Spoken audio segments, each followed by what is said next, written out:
Good evening and welcome. You're with News First, number one news provider. I'm Shamir Rasuldi. And I'm Krishni Panditharatna. We start off the news tonight with a look at your headlines.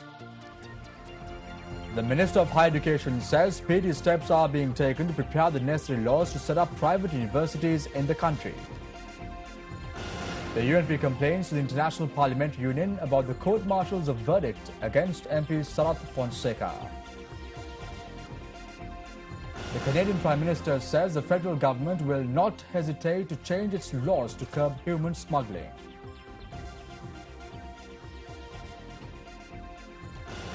And also, Sri Lanka Team 1 advances to the finals of the 2010 Asian Beach Volleyball Tournament.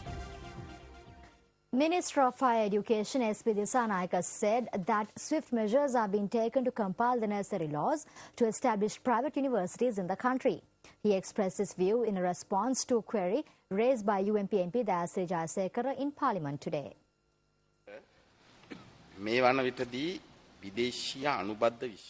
Universities affiliated to foreign countries have not been established in Sri Lanka at present.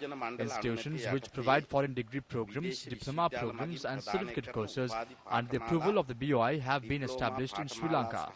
We have received no reports concerning scholarships issued by these universities. With regard to the establishment of private universities, we are expeditiously processing the necessary statutes and laws required. It was said that only 26 are functioning at present. What about the rest? They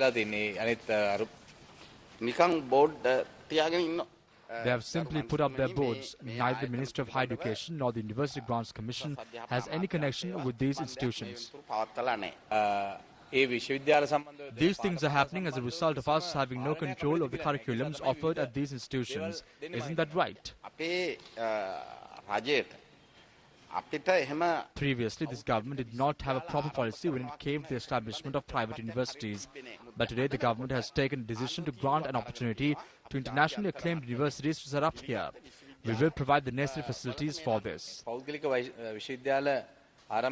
In a backdrop where private universities are established, can you give an assurance that there is a mechanism to ensure that no injustice will be caused to students studying and completing their degrees at local universities?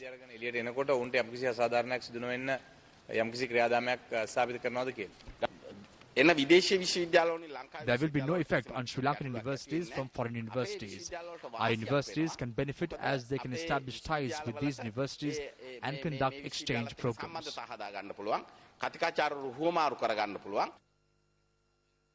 The United National Party says that a complaint has been lodged with the International Parliamentary Union regarding the verdict delivered by the first court-martial against MP Sarath Fonseca.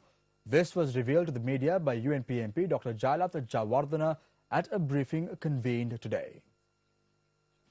Even before 24 hours could lapse after the verdict was delivered by the court-martial, the Commander-in-Chief endorsed it. Sarath Fonseca is a parliamentarian. I would like to mention at this point that I have lodged a complaint with the International Parliamentary Union on behalf of the United National Party for General Sarath Fonseca as he is being hunted and harassed.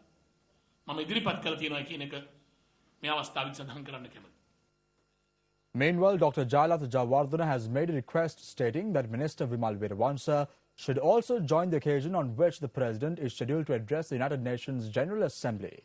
The MP noted that his request was sent in writing to the President on the 12th of this month. Vimal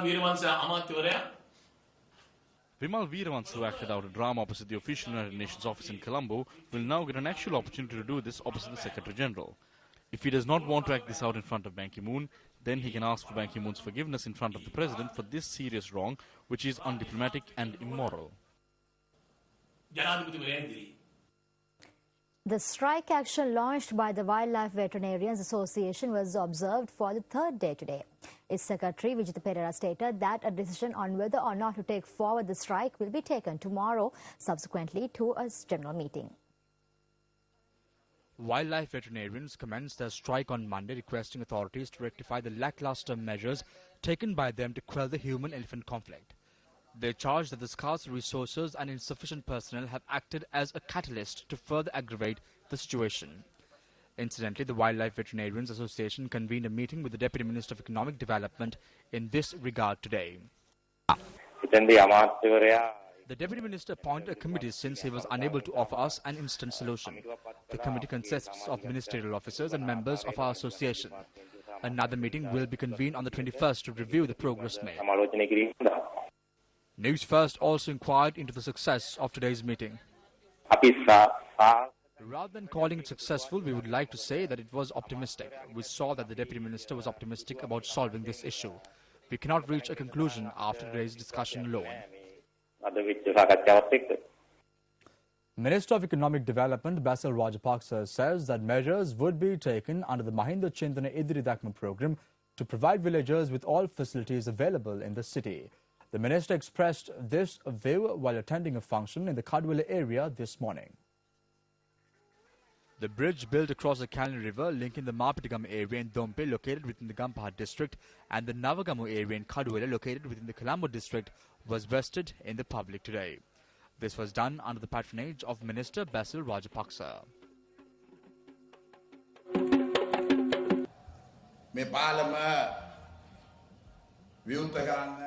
The opening of this bridge brings happiness not only to you all but to us as well. Through this, we have linked two districts in the Western Province. The Mahinda Chintana Idiridakma program will work towards the development of all facilities including electricity, water, roads and even housing under the ministry of Minister Vimal Veeravansa. This will be for everyone in the country irrespective of religious, class, caste and provincial differences.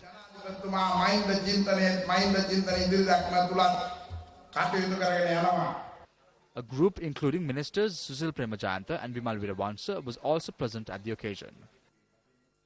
The Dr. N.M. Pereira Memorial Lecture and a seminar was held in Colombo yesterday to mark the 31st death anniversary of the great leader. The public lecture was held under the theme, The Need for a New Constitution for a United Sri Lanka.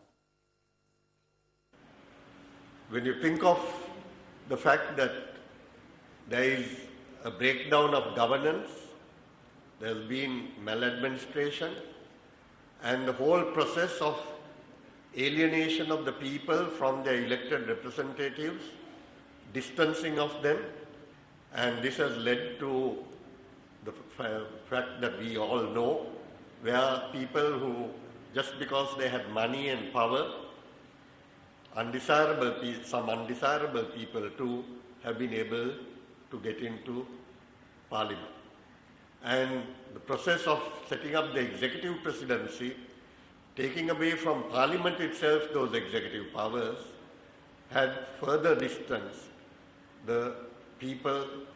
282,000 people were shut behind barbed wires. No judicial order for their incarceration. Not even detention order by the Secretary of Defence under the emergency that prevails. And a democracy that we so boast about, with a judicial system that is ancient and wonderful, has not been able to pronounce, has not been able to say that that is wrong. And we indulge in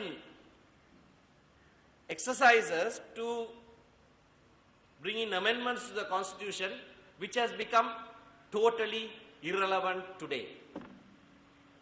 It's called the supreme law of this country, but has absolutely no place in the life of this country. To my mind, the most important aspect of this Constitution, second Constitution, is Article 12, which says that all are equal before the law and entitled to equal protection of the law. That just does not happen in this country today. We had the instance of Vimal Veeravansa skipping a few meals in public on Bauza Lokamavata.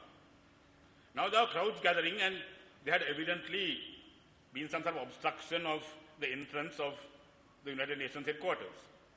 Well, Professor G.L. Pires, who is said to be a person very knowledgeable in the law, he has said, well, we recognize the right of dissent. Now, I don't agree with that. Right of dissent means you can dissent as much as you like. You can shout on the rooftop, you can write what you want, say what you want, do what you want to dissent. But you can't interfere with somebody else's rights. You can't block the entrance to somebody's premises because you want to show dissent. But that was GLP's idea, all right, let's. But was he acting bona fide when he said that? Because Shortly thereafter, or I think before that, there had been some Buddhist monks also skipping some meals near 4th Station in support of General Fonseca, as he then was. Now, they were removed by the police. There was a procession at Gaul in support of General Fonseca. Now, the people had the right of dissent. They have the right of freedom of expression. They have the right to go on that, to demonstrate in his favor. But they were battle charged.